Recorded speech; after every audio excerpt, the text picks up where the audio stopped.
Hello, everyone. My name is Maggie Lee, and I work for the United Nations Environment Program, specifically on the Sea Circular Project, which is the host of CF Solutions. Thank you so much for allowing us this opportunity for this big event. This is the second time we've hosted this annual event. And this time around, we're able to have side events like these that are very enabling because we now have virtual platforms like this one, so that we can invite all of you from all over the world and speakers from different regions to participate in these events. So today we do have a side event hosted by 3RI or Triple RI, and I will be your MC for the event. Without further ado, we can quickly get started. Oops. So before we go into the details, I'd like to introduce some of the speakers for this event. We have Mr. Patrick Bürgi, the co-founder and director of funds and platforms at South Pole. He's also actively participating in the Triple RI initiative. And also Ms. Anna Cornina, sorry if I'm pronouncing your name wrong, Senior Sustainability Consultant of Qantas, also a very known name in the area of research for marine plastics. And likewise, also from EA, another good partner of many civil society members is Mr. Julien Boucher, who is also with us today, and he's the director at EA. So without further ado, I would bring you to their to one poll that actually enables us. Oh, actually, sorry. Without further ado, I would actually bring you to their presentations. Please go ahead, Patrick.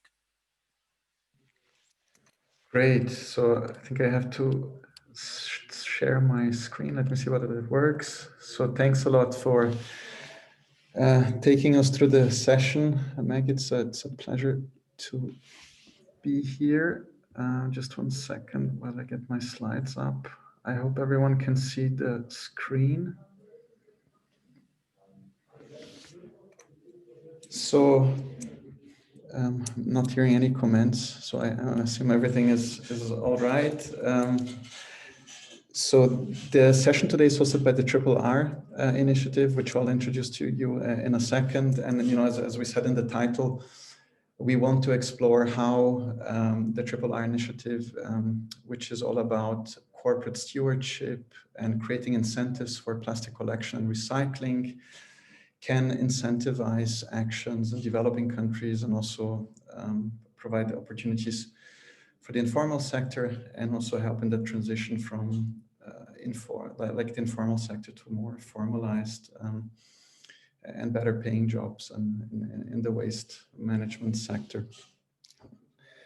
So my presentation will cover the Triple R initiative as a whole, but before I get to that, it's important just to give a little bit context, why the Triple R initiative was created.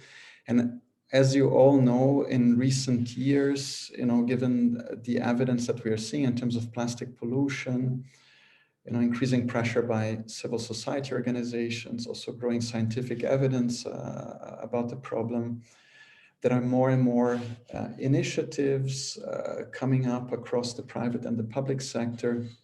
And many of these initiatives are essentially about public pledges by both the public and the private sector. The most prominent of these being the Global Commitment by the Ellen MacArthur Foundation. And I think they have, I think, more than 250 corporates representing, I think, more than 20% of the plastics value chain, actually committing publicly to circularity and also to try to stop plastic pollution. And we see the same kind of pattern across these other initiatives listed here. And what we observe is that these public commitments by corporates also then trigger the need for more transparency and accountability towards targets to stop plastic pollution and to transition to a circular economy. And this is, I think, where the Triple R initiative comes into place. So the initiative was started with the corporate members you see on the top right, so Danone, Nestle, Tetra Pak, and Veolia, And I think they recognized the fact that, they are making these public pledges, but there is limited standardization and transparency on how, in terms of best practice on how corporates could account for their plastic footprint and the actions that they would like to undertake. And to have, a balanced mix in the initiative. Some NGOs and advisory members, including South Pole, were invited as founding members. So from very beginning of the initiative, and there we have, some more advisory organizations, but also civil society represented through Conservation International, for example. We also have Lloyd's Register bringing in the perspective of an auditor. And the whole initiative is managed by BV Rio, which is an environmental NGO focused on environmental market instruments, and Vera, which is an international standard setter in environmental markets. So that's essentially the main founding members and the secretariat of the initiative. And the initiative has basically two main components. On the left side, you see what we call the corporate guidelines. So the idea here is just to provide more guidance to corporates around plastic stewardship. And that covers basically how to calculate the plastic footprint and do leakage assessments. And by leakage, we mean plastic leakage to nature. Then there is also guidance on a mitigation hierarchy that should be followed by corporates and best practices, trade-offs that should be considered when considering different mitigation options. And last but not least, there is some guidance around claims, specifically in the context of claims related to the use of plastic credits. And that's the second part of the initiative. So on the right side, you see the initiative is also working on a plastic crediting standard that, combined with a registry and a transaction platform, will basically create this concept of a market mechanism around plastic credits to incentivize more collection and recycling activities. And I'll go into more detail in a second. Just a few words about the guidelines. So the scope of the guidelines are basically along this plastic stewardship journey, which starts with accounting for your plastic footprint, then identifying opportunities and actions, setting targets. Then you move towards actually performing mitigation activities that reduce plastic leakage to the environment and increase circularity. This is this point 3 here in the middle. And there, I think the focus is really on actions within the value chain of a company and things that companies have direct control over. And then beyond that, looking beyond a company's value chain, the corporate guidelines also provide some guidance around measures that can be taken through EPR schemes or plastic crediting, for example. And at the very end, the company should report transparently on what they have been doing along this journey. And that is basically a revolving cycle every year. And I think you'll get an example from Anna later on how that would look like, looking at the very first step of this journey. So the guidelines, they have these 3 main elements, which are covered in different sections of the guidelines. So there is a lot of guidance around plastic footprint and leakage. There is then some guidance on mitigation activities and the leadership claim. Leadership claims that can be made in connection to plastic credits. Anna will cover footprint and leakage, and I will focus now more on mitigation activities and the leadership claims. So in terms of the mitigation hierarchy that we developed under the corporate guidelines, so that follows a little bit the logic of the waste management hierarchy that everybody knows, but we adapted it to this context of plastics. So the first action that corporates should consider is really to try to eliminate waste whenever possible. So that includes strategies around avoidance of unnecessary plastic packaging, reuse business models, replacement, and redesign of products and packaging. Then after that comes strategies around the use of waste. Towards increasing recycled content and products, also designing for recyclability. All these things fall in there, and like in this green area of the pyramid. And then towards the end, we have the waste management aspect. And here we distinguish between collection and recycling efforts that can be, closed loop recycling or open loop recycling systems.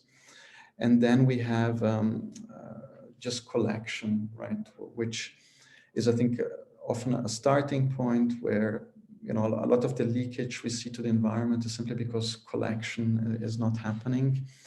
So that's a first effort, but, whenever possible, that should be combined with recycling. And, we should focus more on the upper parts of the pyramid whenever possible. That's the main message. And the pyramid represents actions within the value chain of a company, and then beyond the value chain. So post-consumer, there are measures like extended producer responsibility schemes, or EPR, and this new concept of plastic credits, which I'll explain in a second. So that's the mitigation hierarchy. And then the other important mechanism being created by the RRR initiative is this crediting mechanism. And it is based on this concept of plastic credits. The idea is inspired by carbon credits. And the difference here is that plastic credits are, like carbon credits, a transferable unit, but they represent 1 metric ton of collected and or recycled plastic beyond the business as usual scenario. And plastic credits should always be measurable. They should be additional, so they should not credit activities that are already happening anyway. They should be independently audited. So it's all based on very transparent rules. And the idea is basically for companies that want to go 100% circular or want to stop leakage, these companies can do whatever they can internally. And then in addition to that, they can also then buy plastic credits to achieve their targets. And the plastic credits will then finance new collection and recycling activities, as you see in the figure on this slide. The plastic crediting mechanism will go live in January 2021. The standard and the registry, all the infrastructure will be hosted by Vera, which is this international standard setting organization. And we just went through 2 public consultations in 2020. And all is available online. So if you Google plastic waste reduction standard or RRR initiative, you'll find the full documentation online. And then maybe just a few quick words on plastic credits. We will distinguish in the beginning between 2 main types of credits. So there will be credits for collection. So these will be called waste recovery credits. And then there will be plastic recycling credits. We are also at the moment thinking about incentivizing actions to avoid plastic use or reduce plastic use, but that's still under evaluation and will probably be added to the crediting system in the future. And I think I won't have too much time to cover this, but I think that the important thing here is really to mention this is basically a new incentive scheme. It's supposed to generate a new revenue stream for collection and recycling activities. And the hope is that this will spur additional action in developing countries, especially in high leakage countries or in countries where we need to scale up both waste management infrastructure as well as recycling. So I think Southeast Asia will be hopefully a hotspot for plastic crediting. And also important to note, plastic credits are not supposed to replace EPR schemes. They should work in addition or complement EPR schemes. So they are usually meant for companies that want to go beyond the ambition of an EPR scheme. And then just a few words on the claims that could be done together with plastic credits. And this is my last slide. So we have been focusing on two types of claims that companies could do following the guidance we have in the corporate guidelines and using plastic credits. The first claim is about net zero plastic leakage. It basically means that the total amount of plastic that the company puts out in the market is collected and has a proper final destination. And that can be achieved by activities within a company's value chain and beyond. And based on the calculation of leakage, and we'll hear more about this from Anna and Julia later on, the companies would have to compensate that plastic that is leaking through waste collection credits. That's essentially this claim number one. And the claim number two is around circularity, with a focus on recycling. We're still debating whether we should change a bit the name of this claim based on the inputs we got from the public consultation. But the idea of this claim is to make sure that the total amount of plastic that is put into the market by a company is collected and recycled. So it goes one step further than the leakage claim and includes recycling. And again, this can be done through a combination of activities within and beyond the value chain. And companies would have to compensate the plastic leaked to the environment through waste collection credits and recycling credits. And whatever is not recycled, so if you don't have any recycled content in your bottle, you would also have to, or a PET bottle as an example, right, or in a plastic packaging, whatever is non-recycled material would have to be compensated also with waste recycling credits. So it's probably a bit, a lot of information to digest within 10 minutes, but I'm sure we can go back to some of these concepts in the Q&A session. But I'll stop here for now and look forward to the discussion later on.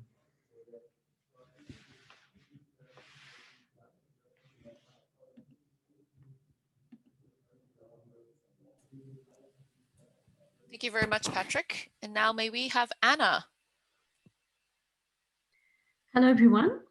I will also share my screen. Let me know if it works.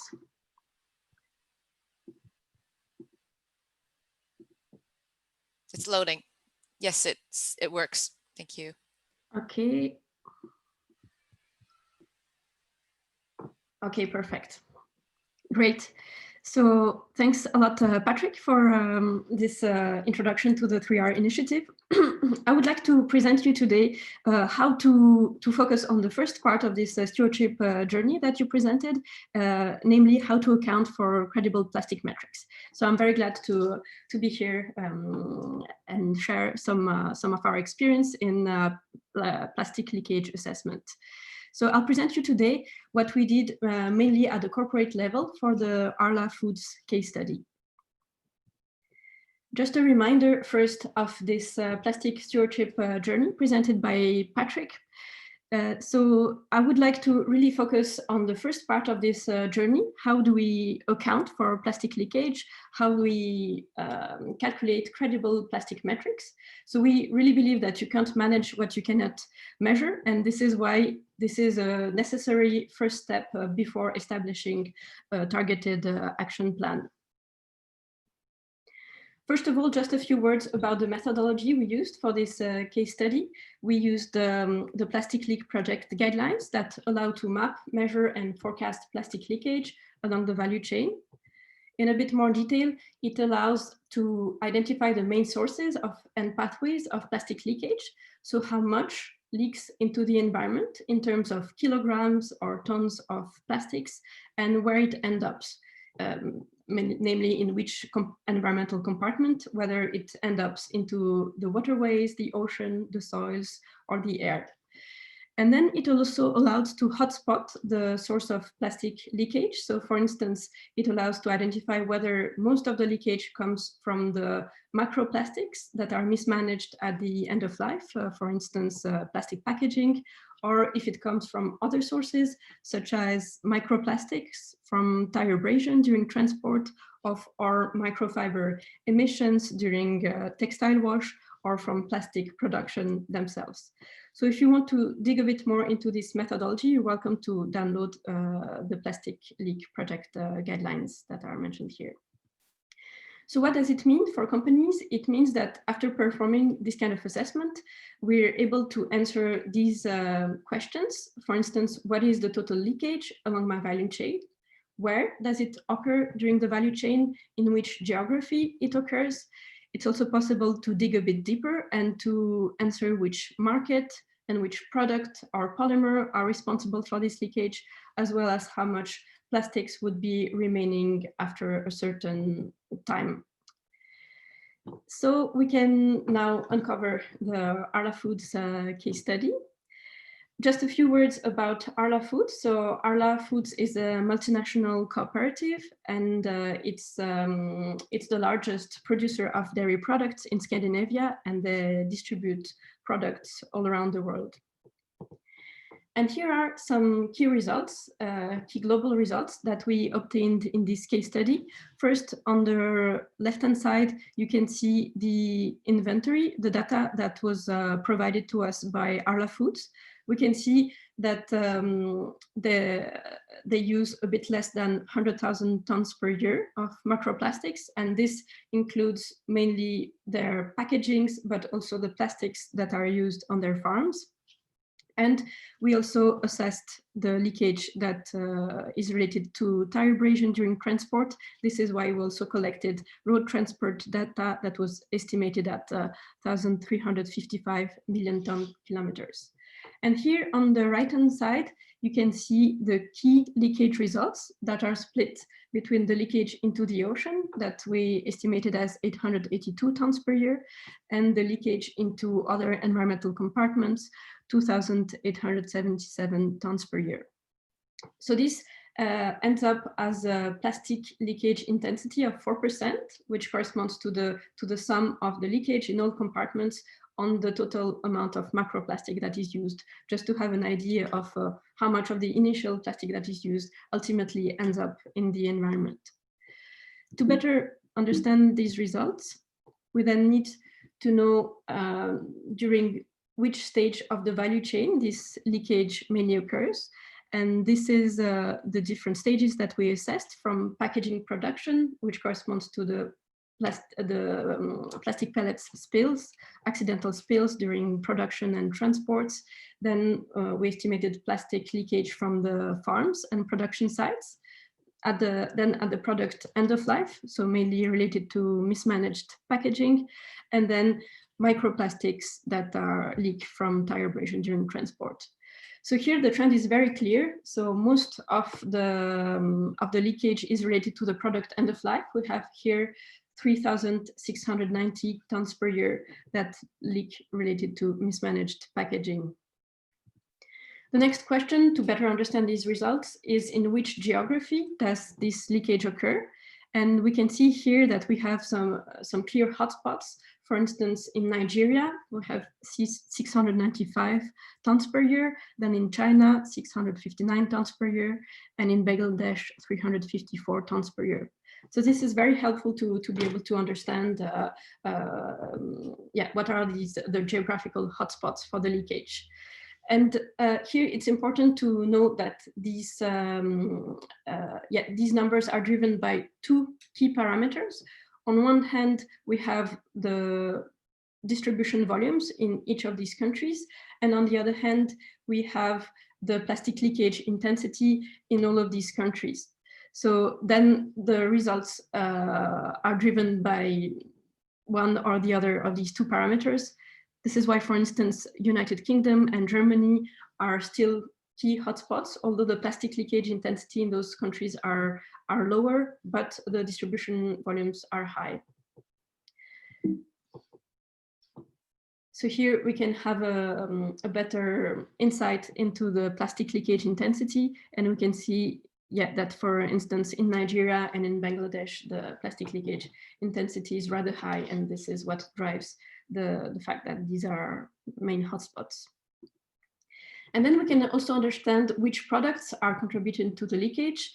And in these key geographies, mainly the packagings of milk, milk powder, and cheese products are key contributors to the leakage.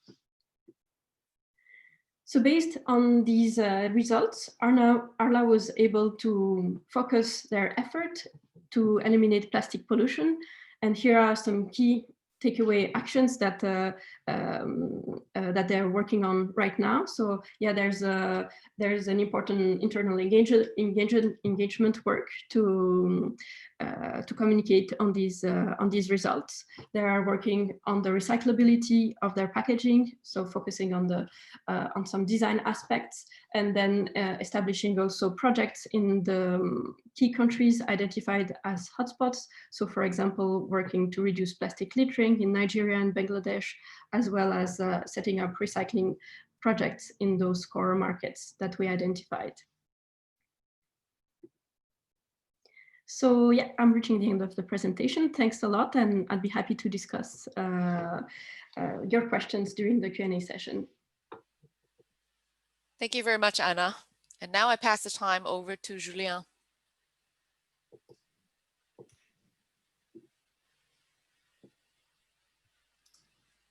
So hello everyone, I will share my screen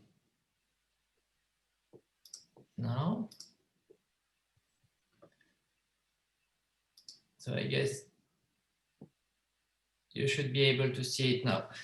Yes, so thank hello you. everyone. So now I will speak about the why and how generating good background data for recycling and collection rates for countries are key to setting up footprint activities and also offsetting activities as presented in the two previous presentations. So I will show you some examples from this guidance that was published recently this year by UN Environment Programme and IUCN, which is about identifying plastic pollution hotspots and generating data sets at country level. This guidance was or is being piloted now in over 10 countries worldwide, with 2 countries in Asia, Vietnam and Thailand, and I will show some examples. This is fully open source guidance, so you can find on the plastic hotspotting.lifecycle initiative website all the 9 modules and I think over 20 tools that allow to replicate the analysis for other countries with a clear workflow. So first, the why. Why good metrics are the foundation for a science-based plastic pollution mitigation strategy. So we like to represent like this two-wheel approach of a plastic strategy, with one wheel which is the private sector component and one wheel which is the public sector component, more at national or subnational level. So we have discussed a lot today the private sector component of assessing your footprint and then going to mitigation actions and then maybe influencing or offsetting the rest before being able to disclose your performance. And of course, you also have the public sector component, which is about identifying your hotspots and then finding interventions and instruments to improve the situation. And what is interesting is the interface, and the interface is, as we know, in terms of action through EPR schemes or offsetting schemes, but also in terms of data, because of course, to compute a good footprint, you need good background data. And by background data, we mean recycling rates, collection rates, etc., that are more country level type of information.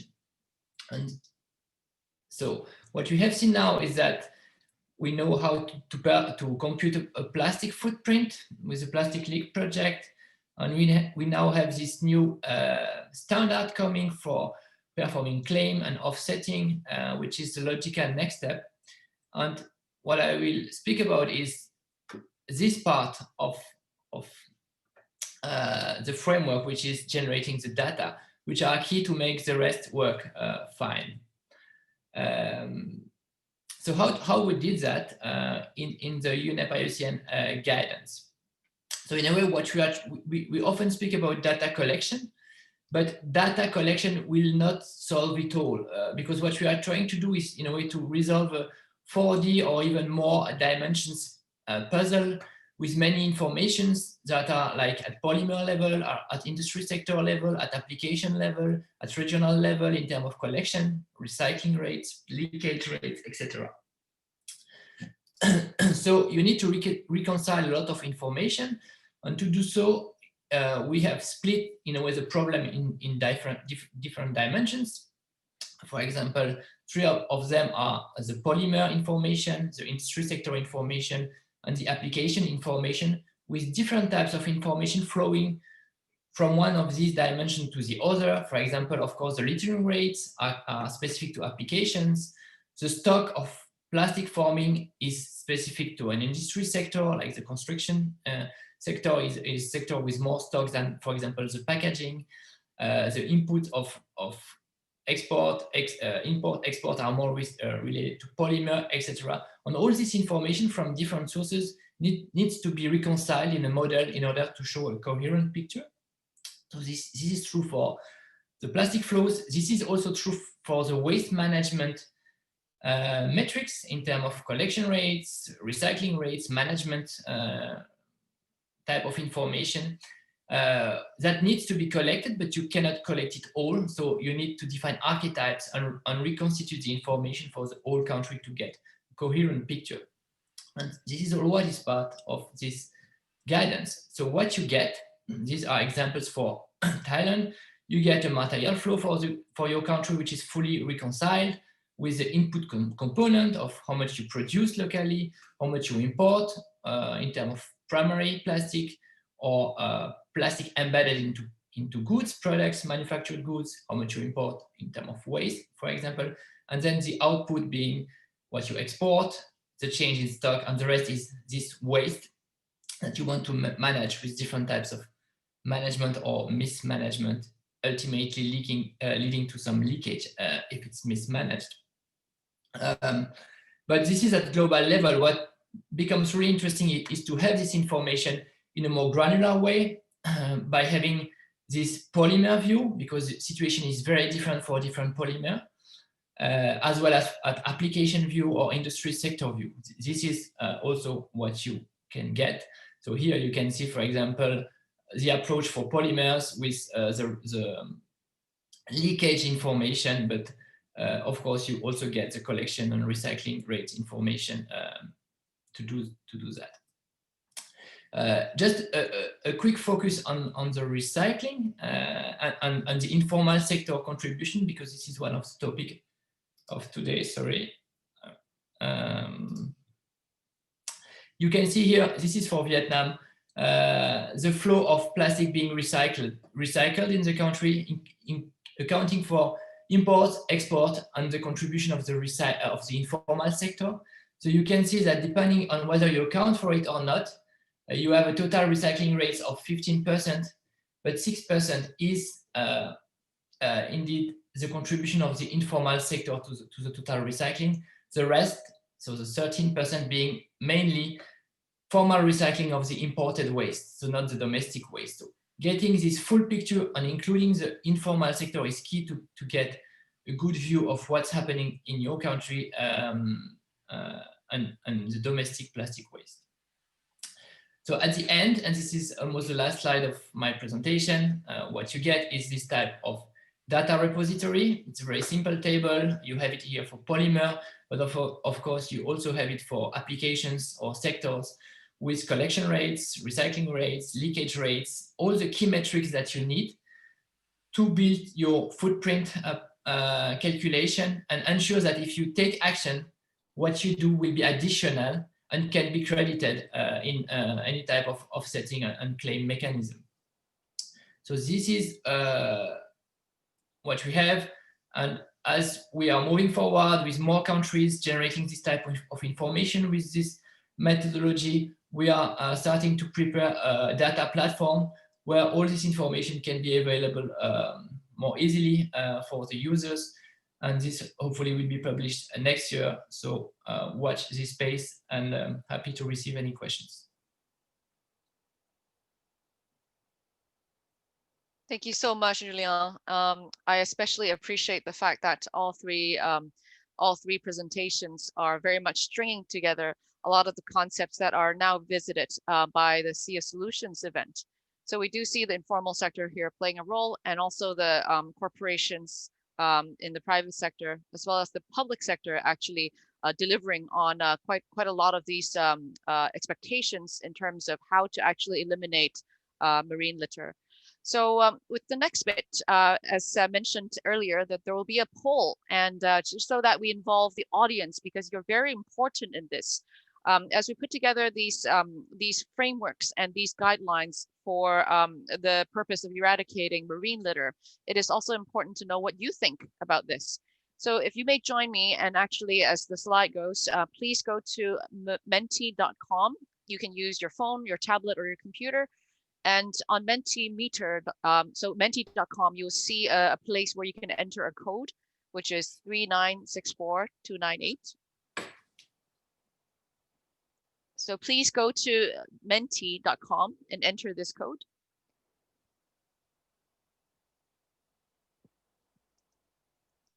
And there you will see a question waiting for you. So the code is once again listed up here on the top of this page.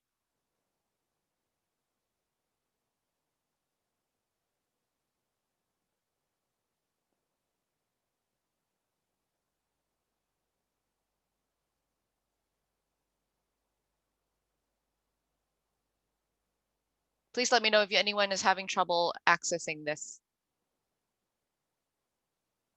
Oh, we are having some votes. Great. So the question is, what do you think is the most challenging aspect of corporate plastic accounting?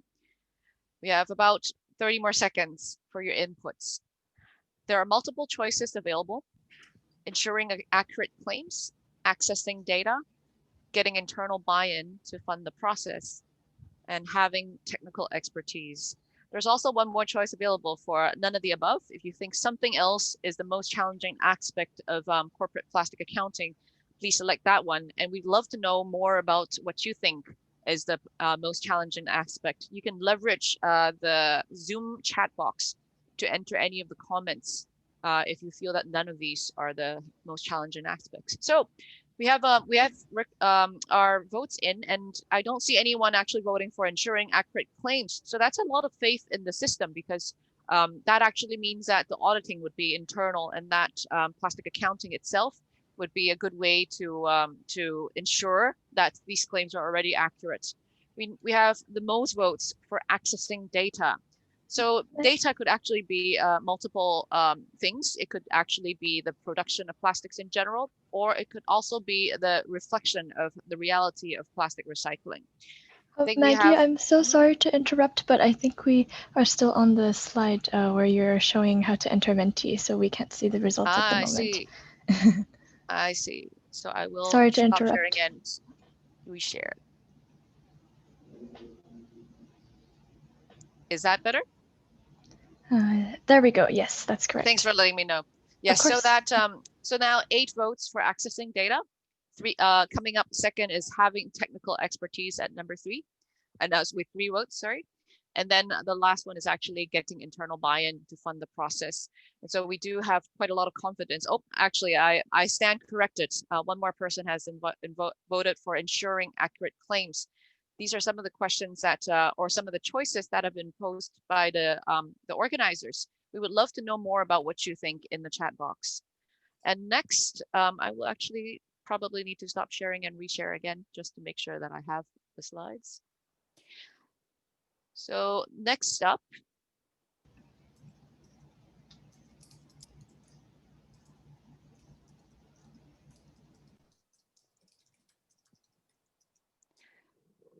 we have perspective sharing.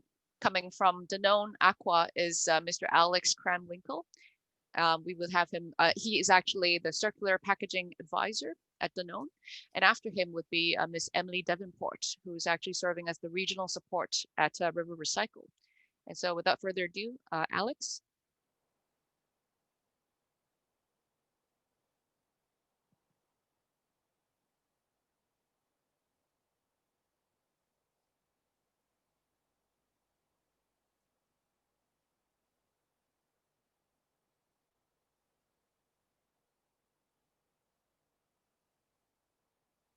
Great, we can see your presentation, and you might need to unmute yourself.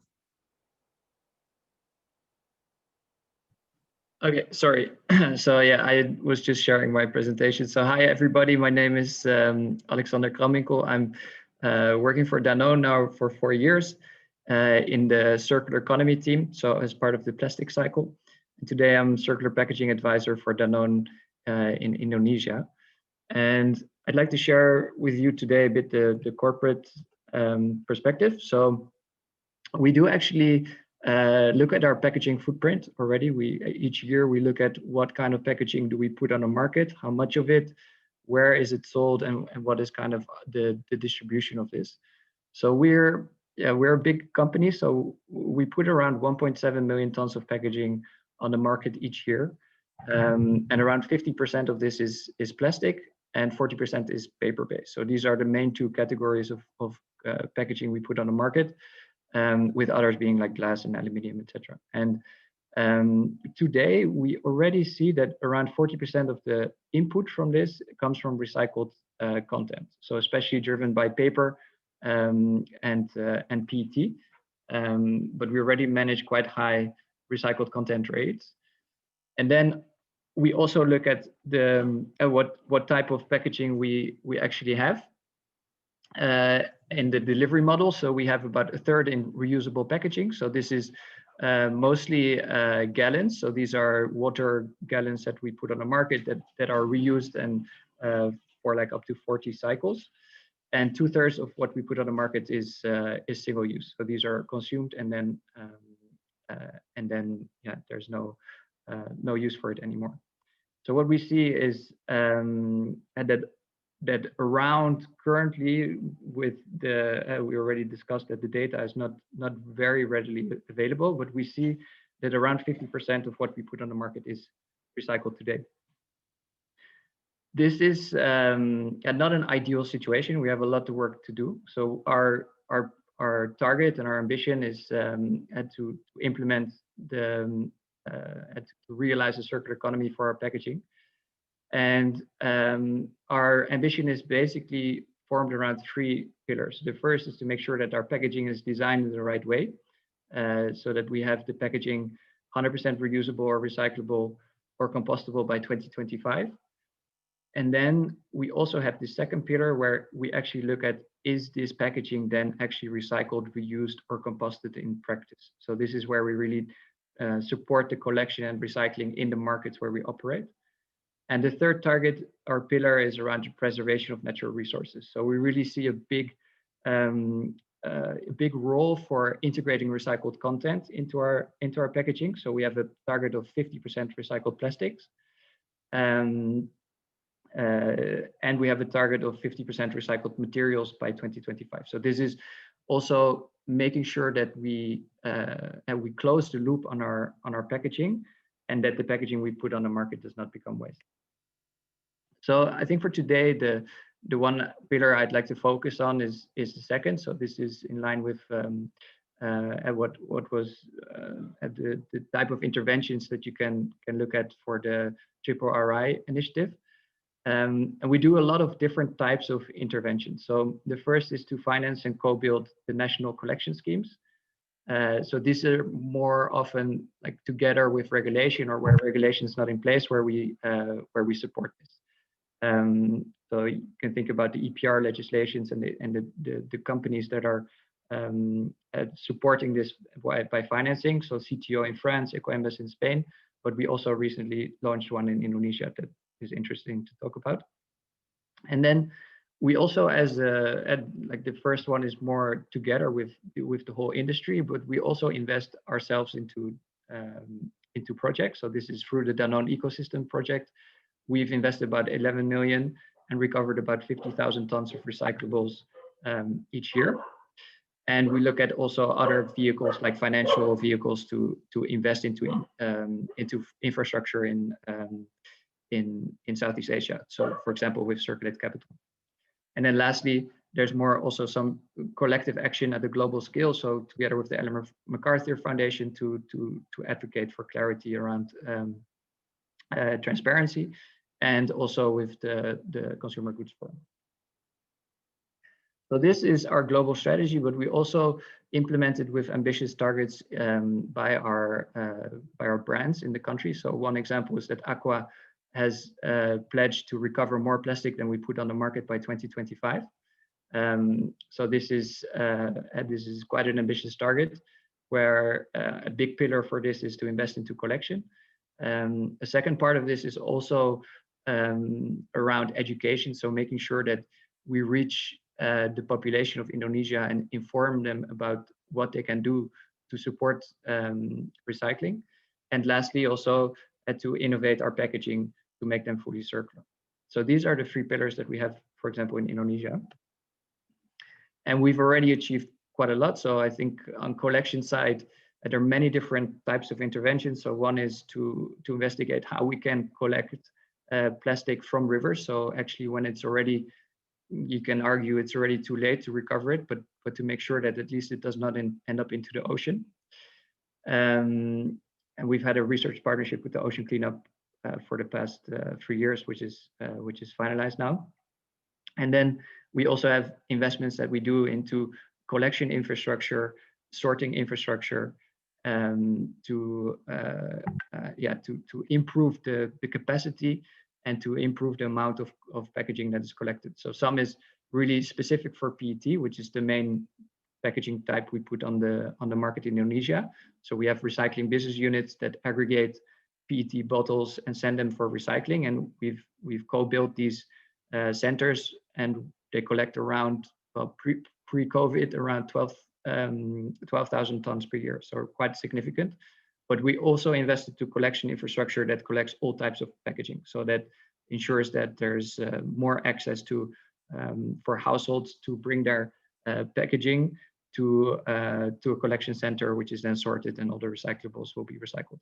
On education, we do a lot of different programs. I think one to highlight would be an education program for schools and for children to really inform them about the problem of waste and what kind of solutions exist.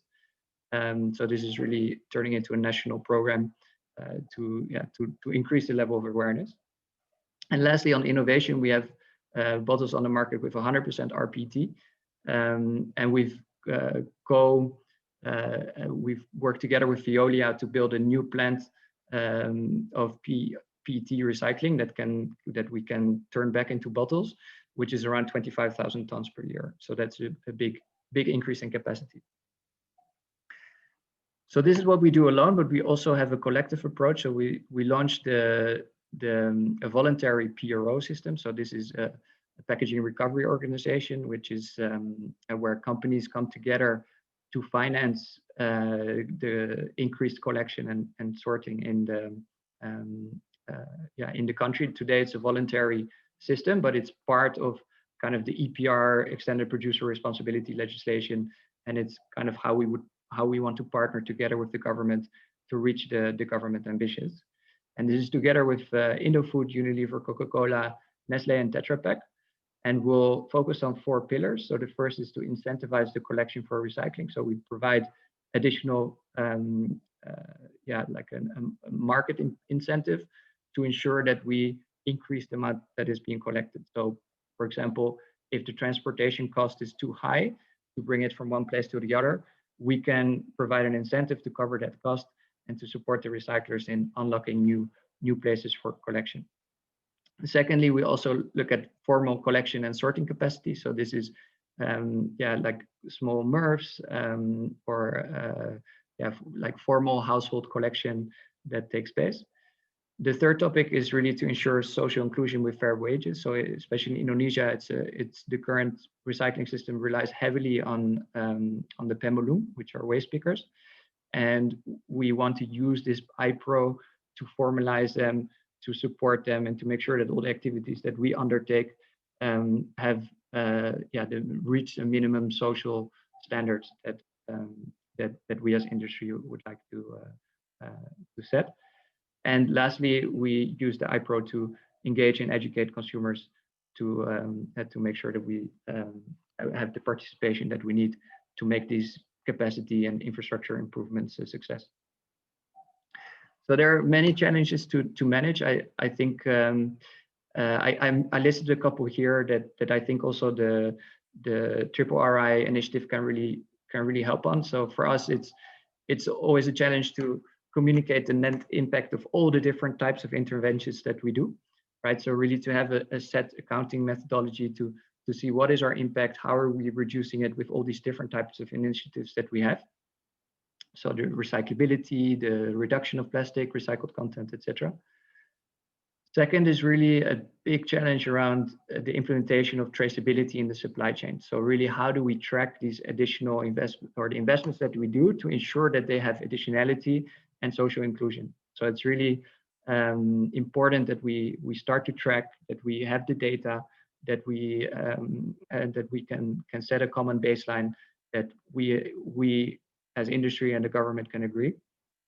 And lastly, there's this big question that the RRI initiative is trying to address, which is how to avoid double counting between the different interventions. So that's really a big challenge to make sure that we really we don't double count, and that is especially challenging when you do different interventions in different parts of the supply chain.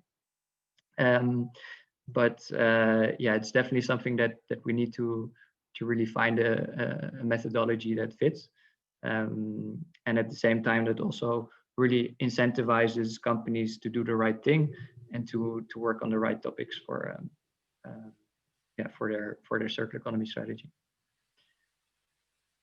So I'll leave it there. So thank you very much. I'm looking forward to questions and discussion after. And, I'll hand it back to the moderator. Thank you so much, Alex, for giving us the perspectives from Danone. And as the saying goes, that everything works, but nothing works for everything. So you've given us a lot of insight about the frameworks that actually Danone is looking at, and also case study from right here in the region, from Indonesia. That's very interesting and also good for our understanding and also learning, and also future adaptations, perhaps to other parts of the region. And last but not least, I'll hand the time over to Emily. Great, many thanks, Maggie. I'll just share my screen.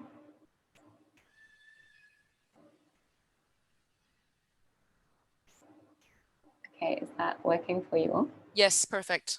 Great, many thanks. So hi everyone, my name is Emily Devonport and I'm here representing River Recycle today. So River Recycle are an organization that is tackling ocean plastic waste, and by focusing on the rivers as a first point of call. So I have been involved with River Recycle for around 2 years now, supporting their operations in Southeast Asia, and I'm also working as a consultant at South Pole. And today I would just like to introduce you briefly to River Recycle and what they're doing, and then look into one case study in Indonesia as well. So to get us started, I'll just give you a quick overview of River Recycle. And as you may have guessed, River Recycle are focused on rivers, and firstly, implementing solutions to efficiently collect plastic that is already entering the rivers or continues to enter rivers, to make sure that we can start to immediately reduce the amount of plastic entering the oceans. But we're also interested to implement the waste management and recycling initiatives that are needed to avoid future plastic pollution. And so ideally we would avoid scenarios like we see on the left, and we have nice clean oceans like we see on the right. And we're also interested to do this in a way that supports local livelihoods and develop environmental programs that can be financially sustainable to make sure these initiatives can work in the long run for the communities. So to expand a little bit on that, as I mentioned, River Recycle's vision is to create a world where rivers and oceans are free from plastic waste, but also they aim to stop over 50% of ocean plastic pollution from rivers, but also in supporting measures. And we aim to do this by focusing on rivers as a major pathway of plastics entering the oceans at the moment, to immediately start to reduce the amount of plastics that are getting into the marine ecosystem. But fundamentally, we also work with local partners to make sure that all solutions are developed and can be appropriate to the local context. And together we work to create value from the plastic waste that is collected, specifically from low-value plastics waste, which can be a particular challenge in these regions. And the result would be to create sustainable waste management projects, which can support the transition to a circular economy. So I'll just give you a quick overview of River Recycle's network. So River Recycle was founded in 2019 in Finland. However, they're supported by a global team, and they're now working with partners to develop projects in Indonesia, Vietnam, Thailand, the Philippines, and also Bangladesh and India. And we work closely with our technical delivery partners, Lamor Corporation, who are also experts in oil spill response recovery. And they are here in the yellow dots. So you can see we're able to work pretty much anywhere in the world. So I want to highlight one particular project, which is based in Citarum River in Indonesia. And so this project is focused on the river, but also shows the more holistic solution that we're working towards. So first off, why we chose Indonesia and Citarum. You may be familiar that Indonesia is among one of the highest ranked contributors to ocean plastics. And the government now has quite an ambitious target to reduce marine litter, I think by 70% by 2025. However, we need really all hands on deck to make sure that we can get there.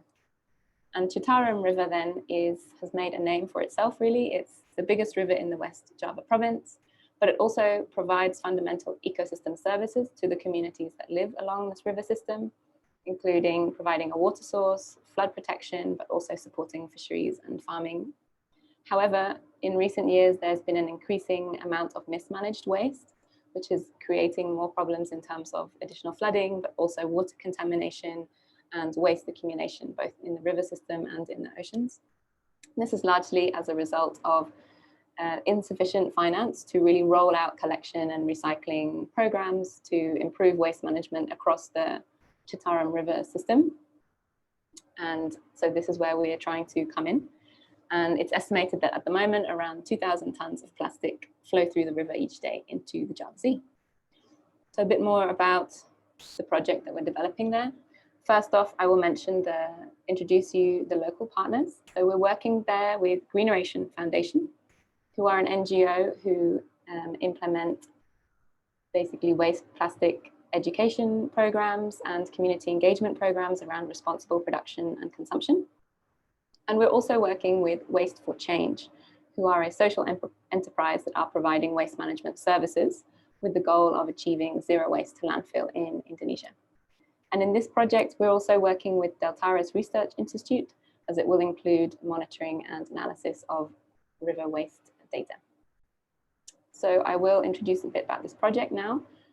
We have started this year in 2020 a 3-year pilot program in Citarum River, which is partly funded by the Benioff Ocean Initiative and Coca-Cola Foundation as part of the Clean Currents Coalition. And there are really 3 key goals from this project. The first is to increase the plastic collected from the Citarum River, but also to implement solutions that can help to drive change in waste management practices in the local area. And as a result of those, also support and improve local livelihoods. The longer term goal from this project is to also provide a proof of concept for this type of holistic solution that could be adapted and applied in other river systems. So to tell you a bit more about how we're doing it, we are first of all starting with the river cleaning, so implementing solutions to really increase the scale and pace of collection from river systems.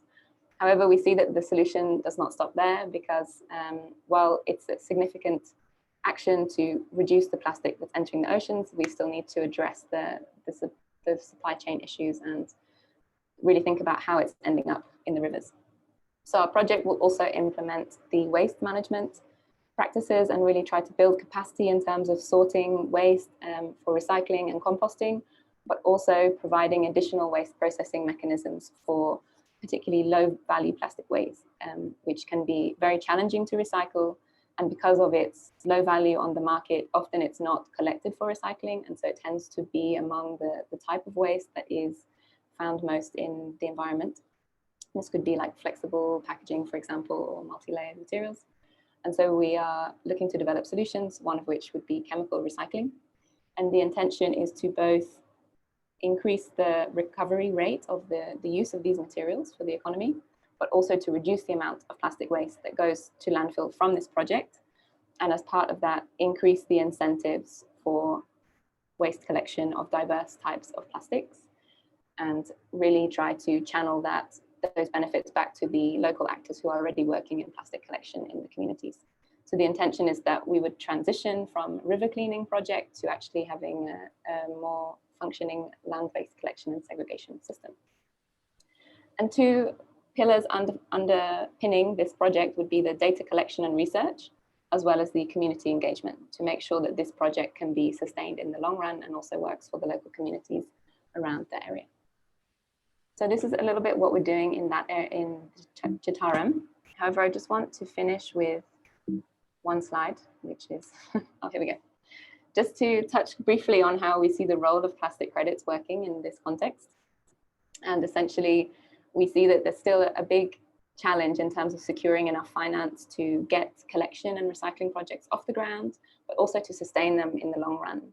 So while grant financing might be available in terms of ensuring that those ongoing costs can be paid and that there is a longer term incentive to continue collection and close the loop on plastics, we see that there is a need for additional mechanisms such as plastic credits to really increase the supply of finance for collection projects and recycling wherever that may be. So thank you very much for listening, and I look forward to questions and panel discussion. Thank you. Thank you so much, Emily. It's great to know that there are now these projects here in the vicinity that are working very hard towards things that are definitely in the agenda of many of the participants here at Sea of Solutions, but also putting it into good use and also making an example out of it. We look forward to knowing more about the results from this project. And now I would like to involve the audience once more to actually participate in another Menti poll. So I hope that you can see the Menti number here, the code here, 3964298. So you go to menti.com on your phone, tablet, or your computer, and you enter 3964298. So if you're not seeing the change of screen on, please let me know. The question is, how useful do you think the guidelines of corporate accounting would be for your company or organization? Not every one of us works for a private organization, but we can imagine as one would because we're all consumers. So we're getting the results. Please let me know if you don't see this on my screen. We're seeing it, so all is good. Thank you, Maggie. Thank you so much. So the three choices are very useful. I would definitely suggest my company or organization to use them, or somewhat useful. They could be useful in some situations. So limited usefulness. And at last, not sure. I would like to understand the guidelines in more detail first. So being more conservative and staying observant at the same time. So we have more votes for somewhat useful. About 30 more seconds until I close off this poll.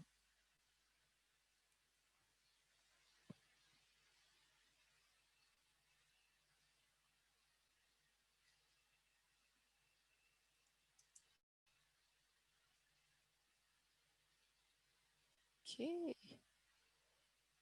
So I would say that it's a very safe bet to say that somewhat useful has won. It's good to know that we're looking rosier in terms of our adaptations to how we're fixing the plastic problem, and we're open to using new ideas. I have also one more poll for you, and unfortunately I cannot load it in this screen, so I will stop sharing first. And we're now moving very close to the Q&A period, and we do notice that there's quite a lot of questions already, and some of them are being answered. Before we go on straight to the Q&A session with some of the questions for specific panelists and also some for the general panel, I'd like to actually just pull in the last question. So I hope you're seeing my screen as well. Do you think that plastic credits should be used in conjunction with EPR schemes? And so we've mentioned quite a bit about how private corporations and also third-party standard creation associations are working together to see how we can actually standardize the recovery of plastics that could be useful in many cases in their next lives. I would like to know from your point of view, from the audience's point of view, do you think that plastic credits should be used in conjunction with EPR schemes? So EPR schemes, once again, they're extended producer responsibility schemes. Companies, much like Danone, from which one of our panelists come from, would be susceptible to actually report and also to take care of the after or post-consumer use packaging. So not only for plastics, but also for other types of materials. Are you able to see the screen?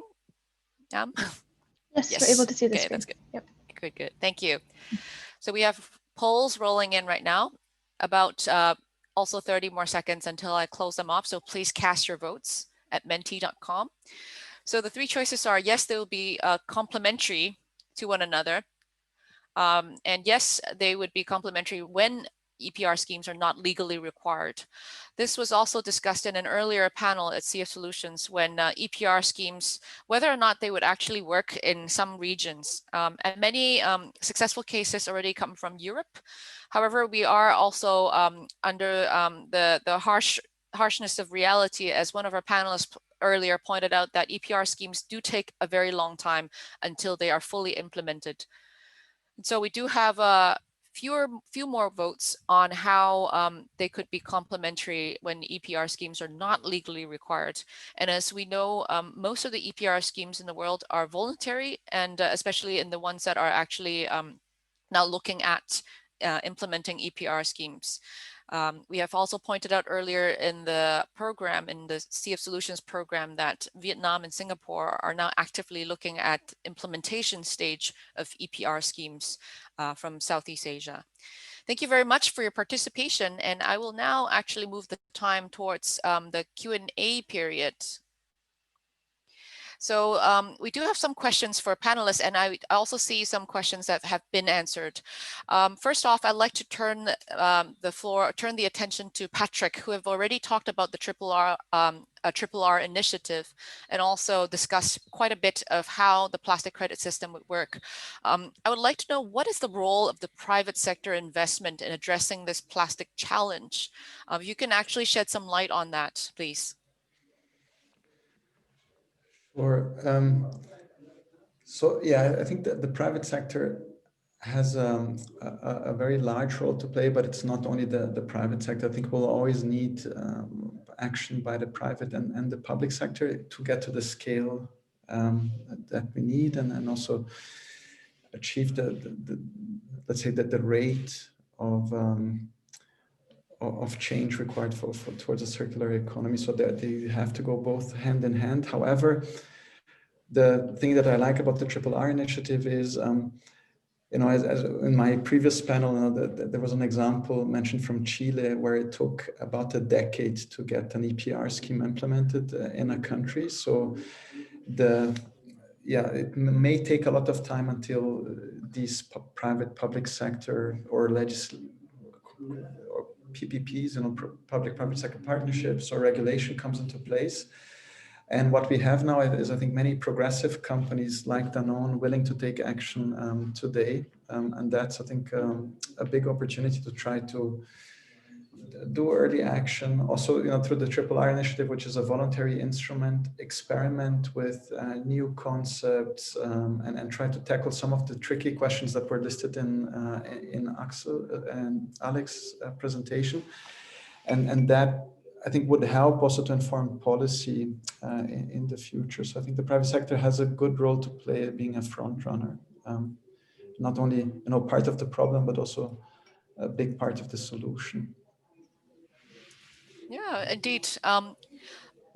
Going back to one of the poll questions earlier, the top contender for the biggest challenge is actually accessing data. I'd like to ask Julien this question. Data is actually a big word here. We all know about how important data is. I'd like to also ask you about why data transparency is important, especially in the context of recovery of plastics and marine litter hotspot detection. So I guess, I mean, data transparency is always key, and most of all, a good and clear framework for reporting or collecting this data is key, because it's a very complex issue. You need to understand how this data has been collected or modeled in a way. Are you accounting for imports, exports? What are the boundaries, etc.? So it's really important to be extremely transparent to understand what we are representing with the data. And it's a very challenging task. So I guess it's about transparency, and it's about agreeing on some sort of framework to report in a quite standardized way the data. Very good. And I understand that with data transparency comes accountability as well, because they go hand in hand together, so that we understand that the private sectors are really making such claims and on substantiated grounds. So speaking of the private sector, I'd like to actually turn the floor to Alex as well. We know that Danone has very aggressive goals from this session and also from a previous session which Danone also spoke in. I'd like to also understand a little bit more about how do you expect Danone to actually play a role, especially in countries where the effective EPR schemes do not exist yet. So for example, in Thailand, where I'm based right now, there are talks about the EPR schemes coming into play. But what about places that not yet have anything in mind? How do you expect to recover the plastics that you're committed to? Yeah, thanks for the question, Maggie. I think it's I really think it's a combination of two. So first of all, we do have to work together with industry partners and really together with the government to get at least the long-term plan for EPR systems or for legislation in place that will increase the waste and the waste management availabilities and efficiency. I do think that as a company, you can take responsibility and you can accelerate, and that's where the Triple RI initiative really can help us to find projects that are recovering plastic that we can easily be connected to, and also for our own projects to really show what we're doing in a credible way and to show that we're taking leadership in this. And lastly, I think also that is part of the Free RI initiative is what kind of communication can you do to your consumers? Because you want, in the end, you want also the consumer to vote for the world that they want to live in, and they vote by buying certain products over other products and choosing brands that fit their needs and that are doing the right thing. So I really think it's a combination of all these things, but for sure, making sure we have a collective approach is definitely also part of that whole story. Very well said. Thank you so much, Alex. So aside from plastics being a common factor in all of the presentations that we heard in this session, I also noticed one other thing is that the informal sector and also the people, basically just people who are buying the products and also who are potentially living off of making a livelihood off of using the packaging as a commodity. So this is actually a very hot topic right now, as we do have a few panels here in SIA Solutions that have talked about the informal sector to a great extent. I'd like to actually turn this question to perhaps Anna and Emily, the both of you. What types of hidden benefits or opportunities or co-benefits, if you will, are there within the plastic projects, especially targeting the local communities? We know that, for example, the big corporations like Danone, they do have their commitments, and they are saying that we want consumers to vote by buying the product that are actually being more conscious to environmental impacts. But what about to the people who are barely actually making a living, especially in Southeast Asian context? I know that you do, both of you have extensive knowledge in this, and I would love for your response.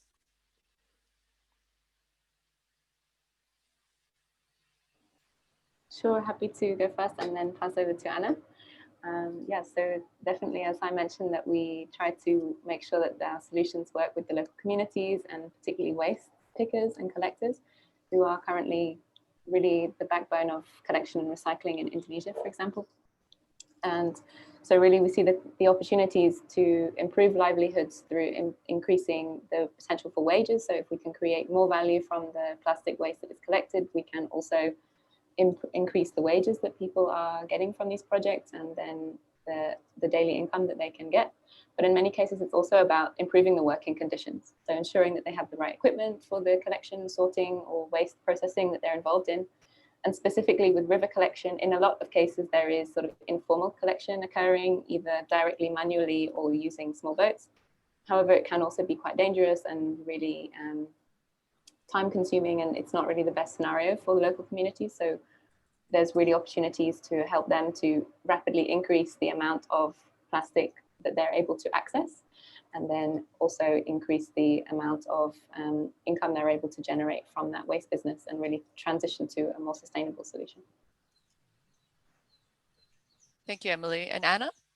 Yeah, thanks, Emily. Yeah, I really think it's also a very good opportunity through this global attention that is brought now to ocean plastics to also improve the conditions of these communities and to widen the framework from the environmental problem to the improving livelihood of these communities. Yeah, I see a question also related to the informal and formal sectors from the audience, is that how do we actually separate the formal and informal sectors? I also have a personal take on that coming from UNEP C Circular, is that the informal sector is sometimes not recognized, not funded, and also not in contract with any of the local administration, especially with municipal solid waste management. So informal sectors could be individuals, they could be organizations as well. And that is actually pretty much the official definition of it. But of course, as we're emerging into new economies, especially with the COVID-19 pandemic, there could be new forms of informal waste collection coming up that we not yet know of. And we welcome any types of suggestions and also information from the audience. The last question that I liked, not maybe two more questions. One of the questions that quite a lot of the panelists from earlier panels have talked about when mentioning plastic credits is that how do we ensure that the plastic credits are fair and successful? We know that the informal sector and also local communities are often involved in the collection and recovery of the post-consumer plastic. But how do we make sure that it is even and fair? I think that question would probably go to Patrick. I'm happy you asked this because I was burning to say something about the informal sector as well, because of also the title of the event. And I have 20 years of experience working in environmental markets and mainly in the carbon world, right? And when we look into carbon credits and carbon standards, there was always a big emphasis on social impacts and safeguards and so on. However, going now into this whole topic of plastic credits, that was for me the biggest eye-opener, I have to say.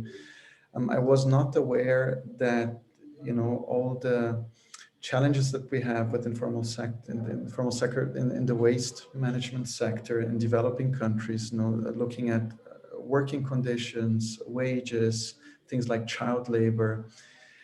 You know, as Emily said, I think that this is currently the informal sector is the backbone of waste management in many countries around the world. However, when we think of plastic credits and the fact that it's a voluntary instrument to be used by corporates, understandably, they are a bit nervous to engage them with the informal sector, because the last thing that the company would like to is, you know, to pay a lot of money for plastic credits and then being criticized for engaging in an activity that has some exposure to child labor or where wages are maybe below the minimum wage in a country and so on. And for that reason, in the RRR initiative and in the plastic credit, than in carbon standards around, say, social safeguards. So to check at the project level what is happening? Are people being fairly compensated? Do they have proper working conditions? But we will need a bit of pragmatism there as well, because you can't change this from one day to another, right? But I think what the standard will try to do is to try to improve the conditions over time and make sure that the additional revenue from plastic credits is used to support that transition, to increase wages, improve working conditions, avoid child labor, and so on. And only if that happens, and if that happens credibly, will corporates, I think, really embrace the concept. Because otherwise, I think what I saw is that the brands, that they get obviously nervous about these issues. I think that's a great response, and also as the old saying goes, don't let perfection be the enemy of good. If we cannot perfect a system, does it mean that we don't need such a system? Coming from the carbon markets, many of the panelists actually have a previous experience working for an organization that has expertise on the carbon market. I myself do not, but I myself have been working in the palm oil sustainable palm oil work. And it also shows quite a lot of considerations for the social aspects as well. And one thing that's not mentioned is probably gender equality. That's also something that is very much intertwined in the problems, especially with this region. And so you've counted off quite a lot of these, Patrick, just now. And the informal sector is just so big and almost unfathomable, and especially with the recession hitting us very hard. And that's also why I would like to actually turn the floor to the next and perhaps the final question. What we're doing now is basically trying to eradicate marine litter by the source so that we create value. We instill value in recovery of plastics, and we do want to actually help clean up and reduce plastic at the same time. We're not saying that plastic credits is the gateway for corporations to escape their responsibilities, but it has to be done in tandem, in cohesion together.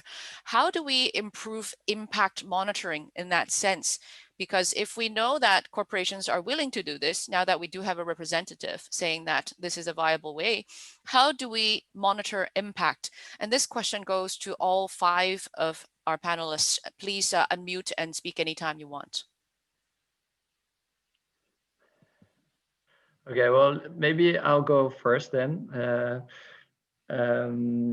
I mean, I raised it as one of the main challenges I still see. So on the impact, I do see really a big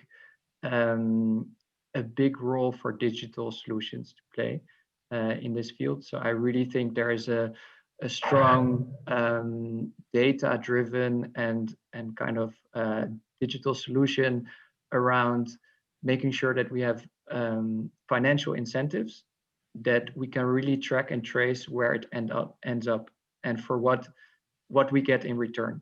And like if we can manage this with a digital solution, I think this would be a very viable path.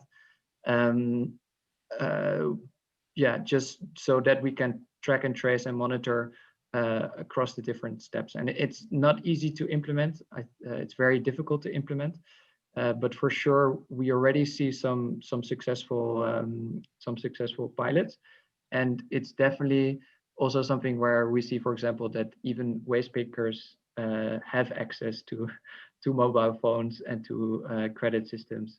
So it's for me that is really the pathway. Well, one of our participants has mentioned the word blockchain. And of course, we're all very aware of how this technology could be used as a secure ledger that can improve traceability of this. And any other panelists would like to add in and chime in on this? Maybe in complement to that, I also see the need for like some sort of high-level disclosure or like goal setting, maybe through a plastic treaty or something like that, where you can, consolidate all this information and know you are progressing based on a standardized, recognized framework. I guess this is also key to measuring the progress. And just to add on this, there is always a kind of trade-off between granularity in data and also coverage. And as you mentioned, we shouldn't aim at perfection as the first step. It's good to have a global coverage to really to be able to map the plastic leakage in different geographies and work progressively to improve the granularity of the data per polymer, per subregions, etc. Yeah, I think you got a great point there, Anna. I think the polymers especially were a topic of discussion in earlier panels. How do we actually know whether or not it's recyclable? And I just quote Tom Zaki, the CEO of TerraCycle, in his video earlier in one of the sessions. He said that recyclability is whenever a local recycler is willing to buy back that material. And it really is a localized notion. So there's no global or universal recyclability, but it actually is very much highly hinged on the polymers themselves and also on the conditions they're in. And so going back to some of the conversations we've had, all this actually depends on segregation, and segregation depends on infrastructure. Infrastructure depends on the funding that local governments receive. So every little bit of this actually are pieces of the puzzle that comes together as the solutions. I'd like to actually give the floor to any panelists with any last words before we close this off and pass this back to my CF Solutions host technical facilitator. Sure, just chime in to add that, yeah, I really agree with the discussion so far about how to improve impact monitoring. And I think as Julian touched on earlier, and also Anna and Patrick, was about the importance of getting the baseline data right first, so we know what we're monitoring against. But we also see a lot of development around blockchain solution, other digital solutions, and also now the use of drones to help to digitize the tracking of marine litter and plastic. So I think it's moving, but the standardized methods from 3RI are really helpful for that too. Great. Any last words from anyone? Patrick? Just a big thank you. I'm conscious of time and I'm myself exhausted. We covered a lot of ground, but yeah, big thank panels. Yeah, big thank to you for moderating and for all the other inputs. I really enjoyed the session. And so thank you so much for everyone with your questions. And I believe that many of our panelists have already inputted in the chat to answer your questions. I'd like to hand the time back to the technical facilitator, please.